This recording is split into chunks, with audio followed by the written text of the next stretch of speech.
2026 बड़ा महत्वपूर्ण है, युवाओं के लिए भी और संगठन के लिए भी। और आज युवा योद्धा के अंदर सभी साथियों की जिम्मेवारी लगाई गई है कि 10 तारीख तक जिला और हल्का स्तर के नियुक्तियां जो है वो संगठन की पर्याप्त समय अनुसार कर दिया जाए और 26 जनवरी से पहले हल्का स्तर के पूरे संगठन को सारे पदाधिकारी मिलकर बनाने का काम करें।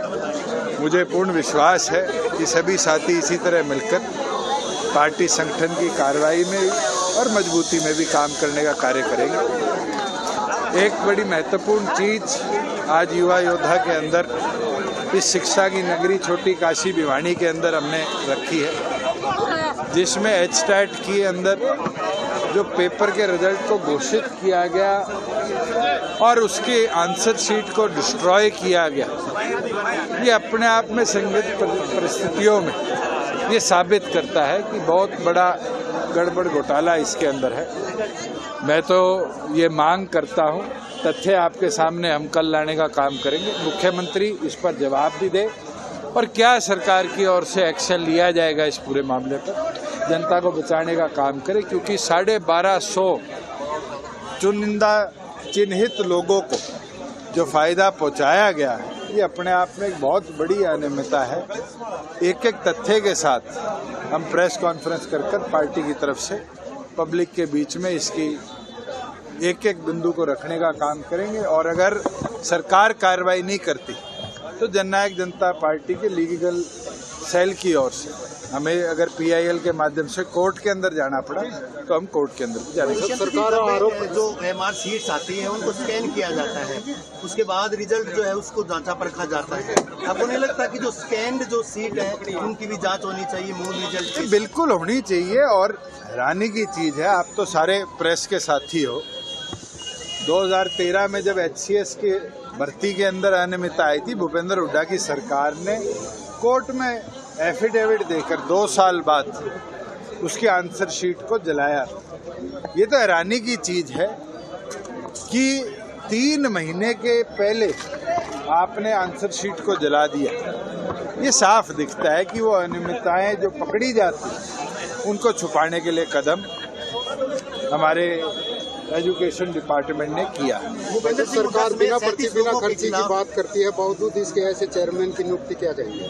देखो, इंक्वायरी तो है इसके ऊपर, कोई छुपी बात नहीं है। प्रधानमंत्री के संज्ञान में भी है, राजस्थान के मुख्यमंत्री के संज्ञान में भी है, और उसके बावजूद भी नियुक्ति करी और नियुक्ति के बाद भी इस तरह की गड़बड़ करी और मुख्यमंत्री चुप है, तो कहीं ना कहीं मुख्यमंत्री पर इस चीज का दबाव तो दर्शाता है कि किसी दबाव में ही ऐसे व्यक्ति को उन्हें इस पद पर बैठाने का काम। दुष्यंत जी, 37 लोगों के खिलाफ जो है आरोप पत्र तय किया गया, आरोप तय किए गए भूपेंद्र सिंह हुड्डा समेत, क्या प्रतिक्रिया आपकी? देर आए दुरुस्त आई।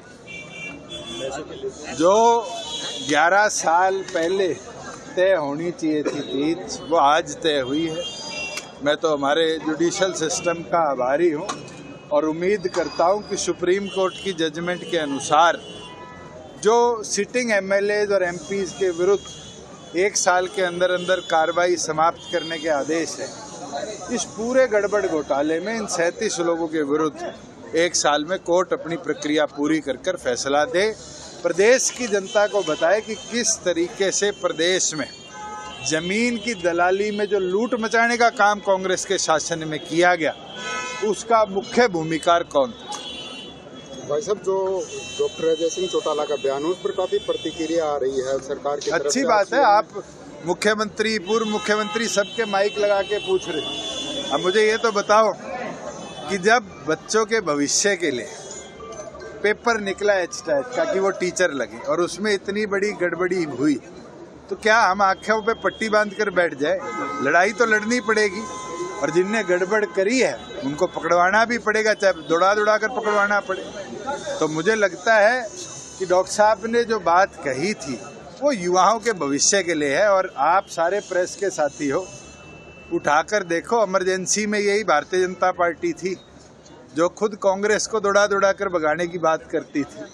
आज उनको कोई दौड़ाने की बात करता है तो फिर हिंदू मुस्लिम पे आ जाती है बात, देशद्रोह पे आ जाती है बात। अरे चोरी करोगे, सीना चोरी भी करोगे सीना चोरी तो नहीं होने देंगे। अगर चोरी करोगे तो पकड़वाएंगे, जनता के सामने लाएंगे। आज तो सोशल मीडिया का जनजी का समय है और इसके अंदर एक एक वक्त आप निगरानी में हो और एक एक वक्त आपकी कई बात को बड़े महत्वपूर्ण तरीके से लोग सुनते हैं। मैं तो चाहूँगा कि मुख्यमंत्री इस हैशटैग की गड़बड़ पर तुरंत प्रक्रिया भी दें और कार्रवाई भी करने का कानून व्यवस्था पर आया है कि जो है अजय सिंह चौटाला जी के स्तर के अनुरूप नहीं था जिस तरह का बयान। आप उस क्लिप को पूरी को देखो और पूरी क्लिप के अंदर अगर 4 सेकंड को रिप्ले करोगे तो फिर तो कोई बयान किसी का भी अनुरूप नहीं है। मोदी जी ने भी कहा मेरी माँ को गाली दे दी, कहा नहीं कहा, किसने दी भैया? आपने सुनी? कहने वाला व्यक्ति क्या कहता है और ये बड़े बड़े टीवी चैनल क्या दिखाते हैं, इसमें बहुत अंतर है। आप 7 बजे टीवी ऑन कर लो और 7 बजे सिर्फ एक ही डिबेट आती है कि एक मौलाना बैठा है, एक बाबा बैठा है और हिंदू मुस्लिम में देश बट रहा है। सच्चाई है नहीं है आज देश की स्थिति की। आज ऐसे पेपरों में जो गड़बड़ हुई, आप लोग सोशल मीडिया पर इस पे डिबेट चलाओ, मैं आऊँगा और तथ्यों के साथ आऊँगा, बताऊँगा किस प्रकार से प्रदेश के अंदर गड़बड़ हुई है। क्या मैंने जो एमडीयू के अंदर नैक की गड़बड़ की बात उठाई थी, सरकार का प्रेस नोट है, एमडीयू का प्रेस नोट है, गवर्नर साहब ने हमें कॉपी दी थी कि ऐसी कोई गड़बड़ नहीं हुई और 2 दिन बाद उनको नैक को रिवाइज क्यों करना पड़ा? बच्चों के भविष्य के लिए जो हमने लड़ाई लड़ी, हम लड़ेंगे और हमें लड़नी पड़ेगी एक एक सांस तक हर युवा योद्धा पार्टी। वैसे कानून व्यवस्था को लेकर काफी सवाल उठे। कॉलेज के अंदर लेक्चर वाले मामले में भी इसी प्रकार से हो रहा है। बच्चों के टेस्ट नहीं पास किए, 35% का क्राइटेरिया भी लगाया गया है। देखो रिजर्व कैटेगरी बारी बारी दिखता है।